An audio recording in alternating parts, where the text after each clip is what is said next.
attends. Et si on fait ça... Oh, C'est plus possible, trop c'est trop, Nicolas. Qu'est-ce qu'il y a, chérie? Eh bien, ta fille a encore fouillé dans mes affaires. Ah, tu parles du maquillage. Je lui ai dit de se servir. C'est que t'en as tellement... Si elle en veut, pourquoi elle ne s'en achète pas? J'en ai assez de devoir partager mes affaires avec elle. je pensais pas à mal. Je voulais pas t'énerver. Je vais tout arranger maintenant. Voilà. Tu vas tout remettre en ordre, Oui, c'est promis. Oui. Et ça, qu'est-ce que c'est? C'était le dernier. Et il était pour moi. Je suis désolée. Écoute, j'en ai marre, Lydia. T'es qu'une enfant pourri gâtée. Tu piques tout ce qui m'appartient. Mais chérie, calme-toi. Elle t'a dit qu'elle savait pas. Je t'en achèterai d'autres si tu veux. Tu peux arrêter de la défendre, Nicolas. Ta fille est un fardeau. Tu peux me dire ce qu'elle fait encore là? À 18 ans, je crois qu'il est temps qu'elle parte d'ici. Elle ne range jamais ses affaires, elle ne jette jamais rien à la poubelle, elle laisse toujours les lumières allumées, et moi, je n'en peux plus. Nicolas, je veux que tu la vires de cette maison, c'est bien compris? Comment ça? Est-ce qu'on peut parler de ça plus tard, en privé? Je crois que tu n'as pas saisi.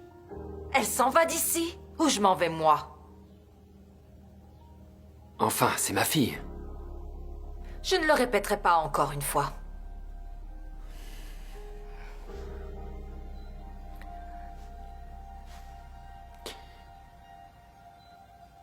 Lydia, désolé.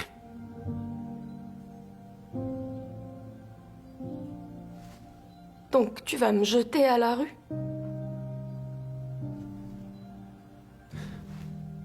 Mais tu pourrais peut-être aller chez ta mère. Écoute, papa, je vais faire attention. Je t'en supplie, laisse-moi une chance.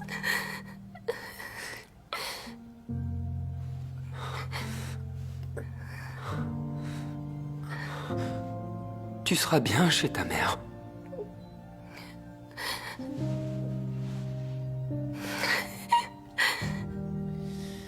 Alors tu vas préférer une personne qui t'ordonne de choisir entre elle et ta fille?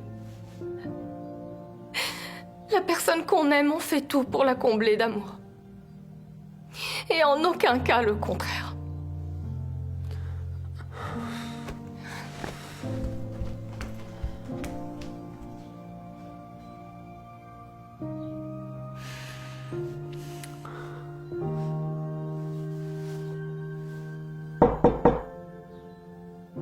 Lydia!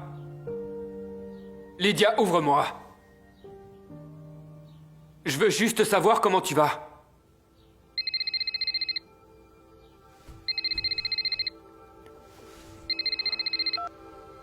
Allô? Nicolas, Lydia a fait un malaise. On est à l'hôpital. Comment? Qu'est-ce qui lui est arrivé? C'est plutôt à toi de me dire ce qui lui est arrivé. Elle est venue chez moi avec une valise et elle était bouleversée. Elle n'arrêtait pas de pleurer. Elle répétait sans cesse que tu ne l'aimais pas. Elle essayait de respirer, mais elle n'y arrivait pas. J'ai essayé de la calmer, d'atténuer sa crise de panique, mais il n'y avait rien à faire. J'ai dû appeler les secours. Et ils l'ont emmenée en urgence à l'hôpital.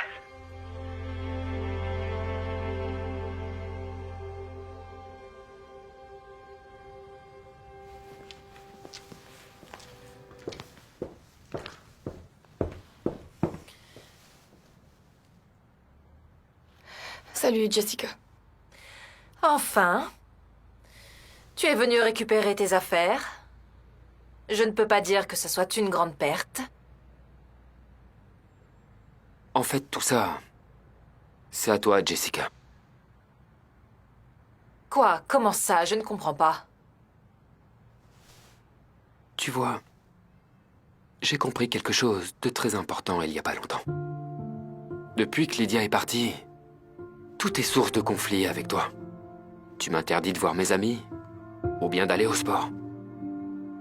Quoi que je fasse, tu n'es pas contente. C'est pour ça que j'ai compris qu'en fait le problème, ce n'était pas ma fille. C'était toi. Je suis allé la voir chez sa mère. Et j'avais pas la moindre idée du chagrin que je lui avais causé. Elle a fini aux urgences. Et tout ça à cause de moi. Moi, son père. J'ai envoyé ma fille à l'hôpital. Tout ça à cause d'un caprice. C'est à ce moment-là que j'ai compris à quel point j'avais été idiot et futile. Et j'ai enfin réalisé que... Non, Nicolas, c'est pas ça. Je voulais juste passer un peu de temps avec toi. Tu ne fais que demander, sans jamais rien donner en retour. Mais Nicolas, je t'aime. En fait, si tu m'aimais vraiment, tu ne m'aurais jamais demandé de faire un tel choix. Tu m'as poussé à commettre la plus grosse erreur de ma vie. Tu rigoles, là, donc tu l'as choisi elle et pas moi? Bien sûr. Tu vois la personne qu'on aime. On doit tout faire pour la combler d'amour. Et surtout pas le contraire. Tu veux que je te dise? Tu vas le regretter.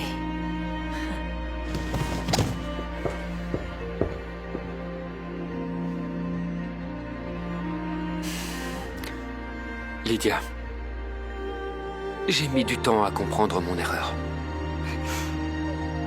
Mais j'espère que tu pourras me pardonner. Bien sûr. Je te pardonne, papa.